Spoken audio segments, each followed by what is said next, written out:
வாழ்க வையகம், வாழ்க வையகம், வாழ்க வளமுடன்.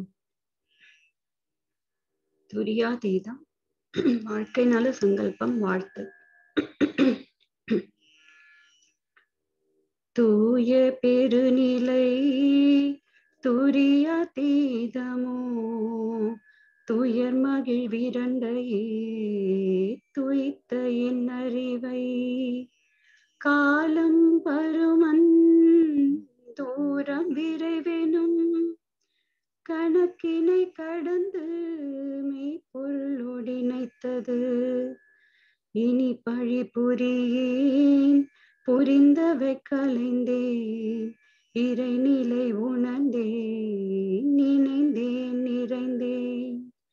இனி என் உடலுயிர் ஆற்றலை முறைப்படி இயக்கி கடமையை ஏற்றமாய் புரிவேன். உடல் நலம் அறிவு உயர் புகழ் செல்வம் கடமை இவற்றில் யான் கருத்தோடு உயர்வேன்.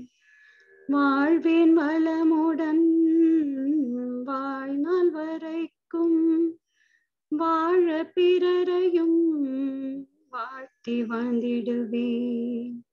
வாழ்க வாழ்கவென் வாழ்க்கை துணைவர் வாழ்க வாழ்க என் குழந்தைகள் எல்லாம் வாழ்க வாழ்க என் உடன் பிறந்தோர்கள் வாழ்க வாழ்க என் நண்பர்கள் அனைவரும் வாழ்க வாழ்க என் தொழில்துறை அன்பர்கள் வாழ்க பகைவர்கள் வளமோடு திருந்தே வாழ்க இவ்வுலகில் வாழ் மக்கள் எல்லாம் வாழ்க வாழ்க இவ்வையகம் வாழ்க வாழ்க அறநெறி வாழ்க மெய்ஞானம் வாழ்க அறநெறி வாழ்க மெய்ஞானம் வாழ்க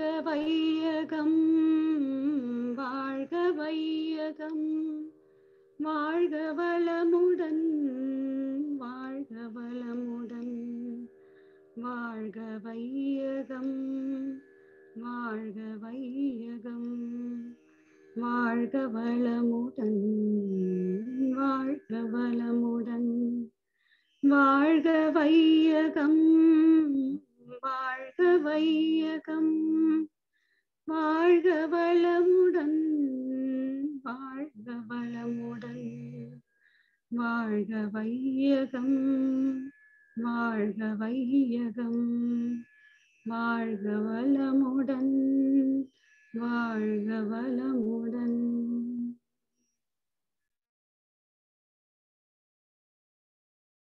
ஐம்புலனுக்கெட்டாதது அரூபம், ஐம்புலனுக்கெட்டாதது அரூபம். சத்து சித்து அனந்தம் மூன்றும் ஆகி சர்வ வியாபகமாயும் நிறைந்த உள்ள அத்துவித ஆதிபரா சக்தி தன்னை ஐயுணர்வால் அறிவதற்கு வழியே இல்லை.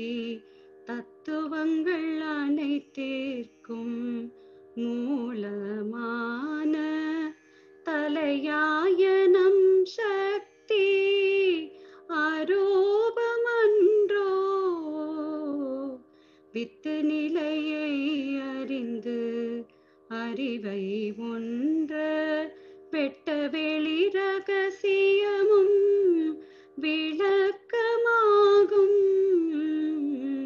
வெட்ட வெளி ரகசியமும் விளக்கமாகும்.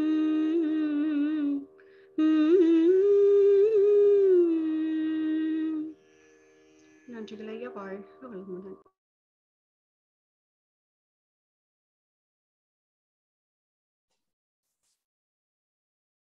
வாழ்க வையகம் வாழ்க வையகம் வாழ்க வளமுடன். குரு வாழ்க, குருவே துணை. ஆசான் அருட்தந்தை வேதாத்ரி மகரிஷி அவர்கள் நம்மோடு சூக்குமமாக நிறைந்து நம்மை வழி நடத்துவாராக. அனைவருக்கும் இனிய காலை மாலை வணக்கங்கள். நல்லதொரு 9 மைய தவத்தை அருமையாக வழி நடத்திய ஞானாசிரியர் அருள்நிதி அனிதா கருப்புசுவாமி அம்மா அவர்களுக்கும், ஐம்புலனுக்கு எட்டாத அரூபத்தை பற்றிய குருபிரானின் பாடலுக்கு இசை கூட்டிய ஞானாசிரியர் அருள்நிதி சங்கரி அம்மா அவர்களுக்கும் நன்றிகளும் வாழ்த்துக்களும். ஞானமும் வாழ்வும் என்ற தலைப்புல மகரிஷி நிறைய பாடல்கள் கொடுத்திருக்காங்க. அதுல ஒரு பாடல் தான் ஐம்புலனுக்கு எட்டாதது அரூபம். இந்த தொகுப்பு முழுவதுமே ஞானமும் வாழ்வும் என்ற தொகுப்புல பிரம்மத்தை, அந்த பிரம்ம வித்தையை உணர்வதற்கான வழி, அந்த உணர்வதற்கு என்ன தடை, அதை எப்படி குழந்தைகளாக இருக்கும்போது நம்பிக்கை வழியில பெற்றோம், அப்புறம் விளக்க வழி வரும்போது எப்படி அந்த நிலையிலிருந்து மாறுபட்டு வழக்கத்திலிருந்து விளக்கத்துக்கு மாறுதல், அப்படிங்கிற அத்தனையும் கொடுத்திருக்காங்க மகரிஷி. சத்து சித்து அனந்தம் மூன்றுமாகி சைவ சித்தாந்தம் சொல்லக்கூடிய பதி பசு பாசம் அப்படின்னு சொல்லுவாங்க. அந்த மாதிரி எல்லையற்ற அந்த இறைநிலையே உயிராகவும் இருக்கிறது. அந்த இறைநிலையே எல்லாவற்றுக்கும் மூலத்தை உணரக்கூடிய அந்த அனந்த நிலையாகவும் இருக்கு. அந்த சுவாமிஜி சொல்லுவாங்க இல்லையா, இன்பம் துன்பம் அமைதி, அந்த பேரின்ப நிலை, அந்த ஆன்மா சென்று சேர வேண்டிய இறுதி நிலை ஆண் அந்தம் அப்படின்னு சொல்லுவாங்க. அப்ப அதுவேதான் எல்லாமாக இருக்கிறது. அது எப்படி இருக்குன்னு சொல்றாங்க, சர்வ வியாபி அப்படிங்கிறாங்க. அது இல்லாத இடம் எங்கேயும் இல்லை. சர்வ வியாபகமாய் நிறைந்துள்ள, அதனாலதான் பேரு கூட இறைவன் அப்படின்னு ஒரு வார்த்தை சொல்றாங்க. அது இறைந்து கிடக்கிறது, அது இல்லாத இடம் இல்லை. பிரகலாதனோட கதையில கூட சொல்லுவாங்க, நமக்கு தெரிஞ்சது அவர் தூணிலையும் துரும்பிலையும் பார்த்து இதுல இருக்காரா உன்னுடைய நாராயணன் என்று தகப்பனார் கேட்டதற்கு அவர் இருக்கிறார் என்று சொன்னதாக. ஆனால் அதற்கு முன்னாடி அவர் சொல்லுவார், அந்த பரமாத்மா எல்லா இடத்துலயும் இருக்கார். தொட்ட தொட்ட இடம் தோறும் அவன் தோன்றானாயின் நான் செத்தேன் எனக்குள் அப்படின்னு சொல்லுவார் அவங்க அப்பா கிட்ட. நான் நீ தொட்டு காண்பிக்கக்கூடிய எந்த இடத்திலும் அந்த பரமாத்மா இருக்கிறார். அவர் அங்க இல்லை அப்படின்னா நீ என்னை கொன்னுடு. அப்போதுதான் இந்த தூணில் இருக்காரா துரும்பில இருக்காரா என்று கேட்டதாக வருகிறது. அப்புறம் அது போல அவனன்றி ஓர் அணுவும் அசையாது. அதையே கிறிஸ்துவம் சொல்லும், நானே வழியும் சக்தியும் ஜீவனமாய் இருக்கின்றேன். அல்ஹம்துலில்லா அப்படின்னு சொல்லுவாங்க. எல்லாமாக இருக்கக்கூடிய அந்த இறைநிலை அது சர்வ வியாபி. அந்த சர்வ வியாபியை எப்படி தெரிஞ்சுக்கணும்? அது அத்வைதமாக, அவன் வேற நான் வேற இல்லை. இரண்டுன்னு பார்த்தா துவைதம். ஒன்று என்றால் அந்த அத்வைத அத்துவித ஆதி பரா சக்தி தன்னை இந்த ஐயுணர்வால பெற்றுமே அனுபவங்கள், அதனை கொண்டு அறிவதற்கு வழியே இல்லை. ஏன்னா புலன்களுக்கு எட்டாத, புலன்களை கடந்த ஒருவன் அவன். நிற்குணன், நிரூபன் அப்படின்லாம் சொல்றோம். அந்த சக்தியை எப்படி தெரிஞ்சுக்குது? அது எல்லாமாக இருக்கு. 5 புலன்கள் மூலம் உள்ள புலன்களை கொண்டு பெறக்கூடிய அனுபவங்கள்ல அது அறிய முடியாது. அத்துவித ஆதி பராசக்தி தன்னை ஐயுணர்வால் அறிதற்கு வழியே இல்லை. என்ன பண்ணணும் அதற்கு? அது அரூபமான ஒன்று. தத்துவங்கள் அனைத்திற்கும் மூலமான தலையாய நம் சக்தி அரூபம் என்றோ. அந்த அரூபத்தை உணரணும்னா இந்த ரூபங்களை எல்லாத்தையும் பகுத்து பகுத்து பார்த்தா புரியுங்கிறாங்க மகரிஷி. அதற்கு இன்னொரு பாடல்ல சொல்லுவாங்க, புலன் பொறிகள் அமைந்துள்ள விதமும் ஊடே பூவில் மனம் போல் அறிவு இயங்கும் போக்கும். நலம் பெறவே உட்கொள்ளும் உணவு மாறி ரசங்கள் ஆவதும் நலம் தீது எனும் உணர்வாம் என்பதுன்ப ஞாபகமே வாழ்வாக இருப்பதையும் வலம் இடமாய் மாறி மாறி மூச்சு ஓடும் வல்லமகையும் நிகழ்ச்சிகளும் கூர்ந்து பார்த்தேன். அப்ப ஒவ்வொன்றையும் கூர்ந்து பார்க்க பார்க்க எல்லாவற்றையும் பகுத்து பார்க்கும்போது நான் அதை பார்க்க முடியும். சுவாமிஜி கிட்ட ஒருத்தர் கேட்டார், கடவுள் கடவுள் இறைத்தன்மைன்னு சொல்றீங்களே, எப்படி இருக்கு அது, அதை பார்க்க முடியுமா அப்படின்னு கேட்டபோது சுவாமிஜி சொன்னாங்களா, நீங்க காலையில சாப்பிட்டீங்களா? சாப்பிட்டோம். அந்த சாப்பாடு 7 தாதுவாக மாறிச்சே, அது உங்களுக்காக யாரு பண்ணினா? நீங்க பண்ணினீங்களா? இல்ல. இல்ல உங்களுடைய அன்பு வைத்திருக்கக்கூடிய உங்களோட அன்பான உறவுகள் பண்ணாங்களா? இல்ல. உங்களுடைய நட்புகள் பண்ணாங்களா? இல்ல. யாராலும் செய்ய முடியாத அந்த செயலை யார் செய்தது? உணவை போட்டுட்டோம், அது ரசமா ரத்தமா சதையா கொழுப்பா எலும்பா மஜ்ஜையா ஜீவவித்து குழம்பாக மாற்றுகிறதே, அங்கேதான் இறைவனின் தன்மையை புரிஞ்சுக்கலாம். அந்த அரூபமான சக்தி உபனிஷத்துக்கள் சொல்லுது. எது இறைவன் அப்படின்னா, எந்த ஒன்றை கண்களால் பார்க்க முடியாதோ, ஆனால் எதனை கொண்டு கண்கள் பார்க்கிறதோ அதுவே பிரம்மம் என்று அறி. ரொம்ப குழப்பின மாதிரி இருக்கா? இல்ல, சுவாமிஜிய படிச்சா புரிஞ்சிடுது. கண்களால் இப்ப சொல்றாங்க இல்லையா, ஐம்புலனுக்கு எட்டாதது. ஆனா அந்த ஐம்புலன் எதனை கொண்டு பார்க்குது? நான் யார் அப்படிங்கிற வினாவுக்கு விடை தேடும் போது சுவாமிஜி சொல்லுவாங்களே, நான் இந்த உடலா? இல்ல. இந்த உயிரா? அதுவும் இல்லை. ஏன்னா உயிரும் இணைஞ்சிருக்கும் போதுதான் எனக்கு உணர்வு இருக்கு. நான் பார்த்தேன் அப்படின்னு சொல்றேனே ஒழிய, என் கண்கள் பார்த்தது அப்படின்னு என்னைக்காவது சொல்லியிருக்கமா? நான் கேட்டேன் அந்த பாட்டை, அப்படிதான் சொல்றோம். ஆனா என் காதுகள் கேட்டது அப்படின்னு யாரும் சொன்னதில்லை. ஏன்? அவை அத்தனையும் கருவிகள். இந்த உயிரும் ஒன்று இருந்தாதான் அந்த கருவிகளுக்கு வேலை, இல்லைன்னா அது வேலை இல்லாத பொருள். அதற்கு பேர் வேற வச்சிடுறாங்க. இப்ப இந்த உடலும் உயிரும் ஒன்றி இருந்தால்தான் இது அத்தனையும் உணர முடியும் என்பதை அறிகின்றேனே, அந்த அறிவுதான் நான் அப்படின்னு முடிக்கிறார். அப்ப அந்த அறிவை கொண்டு ஒவ்வொன்றையும் பகுத்து பகுத்து பார்க்கும் போதுதான் இந்த அரூப சக்தியை என்னால் உணர்ந்து கொள்ள முடியும். அதுக்கு தொடக்கம் என்ன? நான் என்கிட்ட இருந்துதான் ஆராய்ச்சியை தொடங்கணும். உள்ளே கடந்து செல்ல பார்க்கிறோம். அப்பதான் அந்த கடவுள் தன்மையை உணர்கின்றோம். வித்து நிலையை அறிந்து அறிவை ஒன்ற வெட்ட வெளி ரகசியமும் விளக்கமாகும். அதுக்குதான் தொடங்குறாங்க. இந்த உள்ளே கடந்து சென்று பார்ப்பதற்கான அறிவை முதல்ல தியானமா கொடுக்கறாங்க. சுவாமிஜி ஒரு பாடல்ல சொல்லுவாங்க, இரு விழிகள் மூக்கு முனை குறிப்பாய் நிற்க எண்ணங்களை புருவங்களுக்கிடையே நிறுத்தி ஒருமையுடன் குரு நெறியில் பழகும் போது உள்ளொளியே பூரித்து மூலமான கருவுக்கு மேல் நோக்கு உணர்ச்சி ஊட்டும் கருத்துக்கு இந்நிகழ்ச்சி உணர்வாய் தோன்றும். அப்பதான் நான் என்ன புரிஞ்சுக்க முடியும்? அருவநிலை பூரணத்தால் நான் ஒன்றென்றும் அநேக உருவங்களாய் நான் பலவே என்றும் ஒருமை தத்துவம் உணர்ந்து கொள்ளும் ஆற்றல் கிடைக்கும்.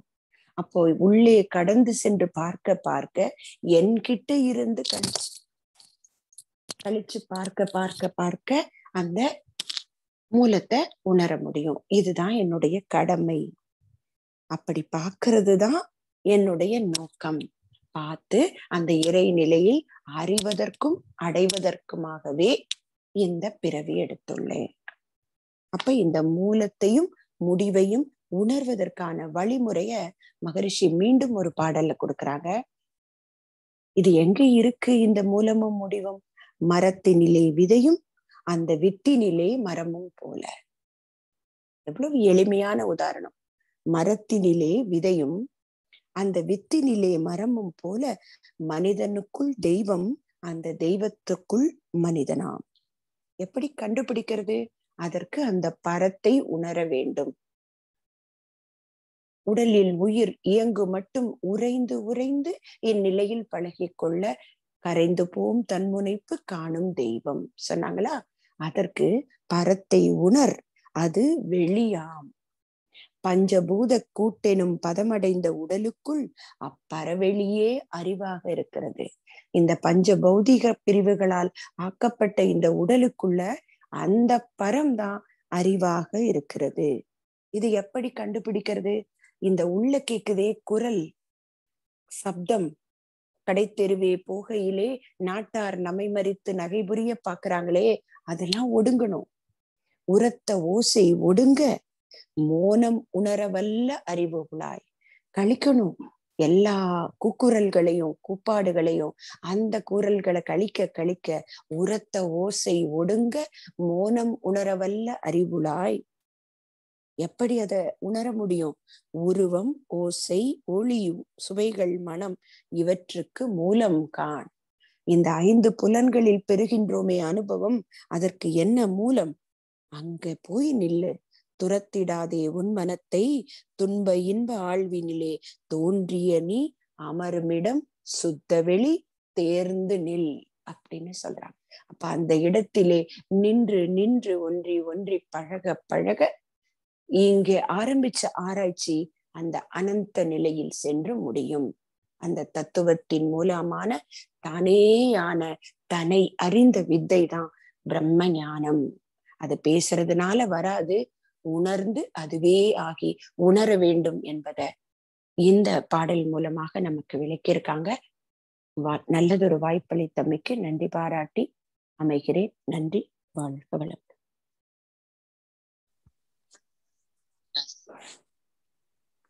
ஐம்புலனுக்கு எட்டாதது அரூபம்.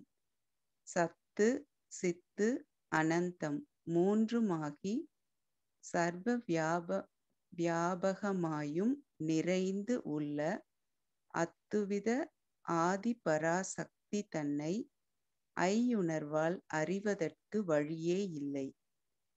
தத்துவங்கள் அனைத்திற்கும் மூலமான தலையாய நம் சக்தி அரூபமன்றோ. வித்து நிலையை அறிந்து அறிவை ஒன்ற வெட்டவெளி ரகசியமும் விளக்கமாகும். வாழ்க வளமுடன்.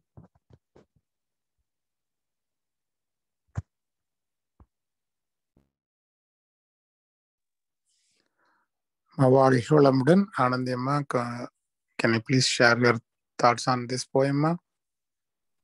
Is there anybody willing? Then I'll continue.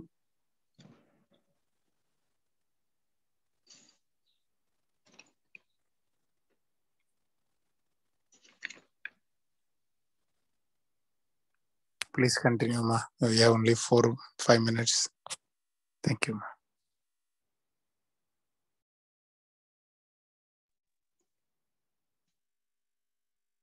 Be blessed by the divine. Swamiji, in whatever poem we read about, he starts with the explanation of the divine and end with what divine is.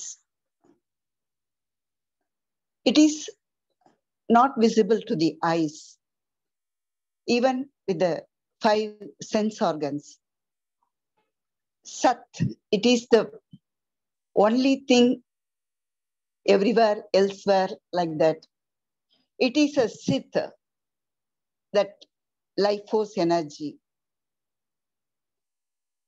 Then it is Anantam. Swamiji used to explain to this word. That is not Anandam, that is Anantam. Everything, everything, everything. So many like that. But if you